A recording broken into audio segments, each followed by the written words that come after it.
নমস্কার, আপনারা দেখছেন বিজয়া বাংলা। আপনাদের সাথে আমি রয়েছে আলোলিকা। চোখ রাখছি বিস্তারিত সংবাদে। ভারতীয় জনতা পার্টির তরফে ইতিমধ্যে রাজ্যের বিভিন্ন জেলায় জেলা সভাপতি পদের রদবদল করা হয়েছে।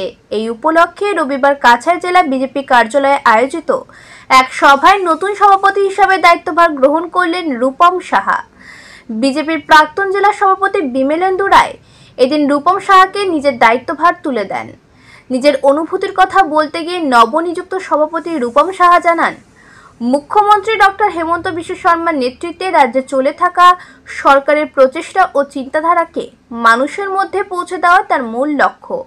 এছাড়া সরকারি প্রকল্পের সঠিক বাস্তবায়ন সহ জেলায় অনুষ্ঠিত হতে যাওয়া পঞ্চায়েত ও পৌর নিগমের নির্বাচন থেকে শুরু করে আসন্ন 2026-এর বিধানসভা নির্বাচনকে সামনে রেখে প্রতিটি ক্ষেত্রে গুরুত্ব সহকারে কাজ করে যাবেন তিনি।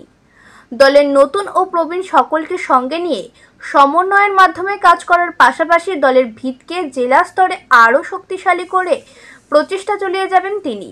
সভাপতি পদের দায়িত্ব নেওয়ার পর রূপম সাহা সকলের সমর্থন ও শুভেচ্ছা সহ সহযোগিতা কামনা করেছেন। আমি কাছাড় জেলার সভাপতি হিসেবে দায়িত্ব পেয়েছি। হওয়ার পর একটা দায়িত্ব বেড়ে গেল। সমস্ত কাছাড় জেলার আগামী দিনে যাতে আরো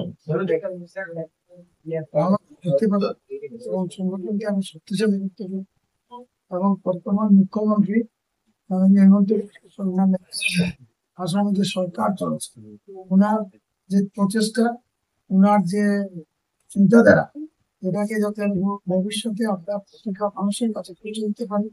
বিভিন্ন স্কিম আছে, যেগুলো স্কিম আমরা সংগঠন এবং সরকারের মধ্যে সমন্বয় রেখে যাতে স্কিমগুলো আমরা পাবলিকের কাছে পৌঁছে দিতে পারি, সেই চেষ্টা আমরা করবো। এবং আজকের দিনে সংগঠন, আপনি জানেন, সমস্ত বিশ্বের মধ্যে 1 নম্বর সংগঠন ভারতীয় জনতা পার্টি। বর্তমান রুলিং গভর্নমেন্টের যে একজন ডিস্ট্রিক্ট প্রেসিডেন্ট হওয়া, এটা একটা অনেক দায়িত্ব।